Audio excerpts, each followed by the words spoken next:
Happy Monday everyone! Ngayon po ay naisipan ng aking asawa mag-iihaw daw po siya ng tilapia, kaya inagahan niya po yung gising para magbili ng ganyang tilapia guys. Mas masarap po kasi siya ihawin guys. Ayan nga po, siya na po yung naghayak, inihaw niya na po guys. At vegetable salad naman po ay gusto daw po ng aking panganay. Syempre pa nga ba, sino pa nga ba yung magpe-prepare? At yung mama. Ayan nga po, ginayat ko na po yung lettuce, cucumber.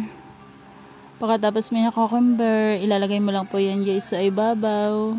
May pasas po yan guys. Yung pasas, yung grapes ba yun? Or yung maliliit na block. Madalas ilagay po sa mga salad. Pwede din po sa fruit salad. Yun nilalagay din po yung guys sa minudo ata. Nilalagay din po ata yung guys. Ayan po, ginayat ko na nga po guys yung tomato.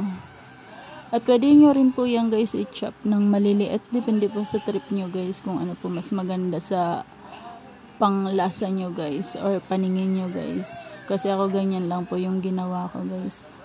At ayan na nga po, nilagay ko na rin yun po yung tomato. Tapos ayan po yung kinalabasan niya guys. Nandiyan na po lahat ng pasas.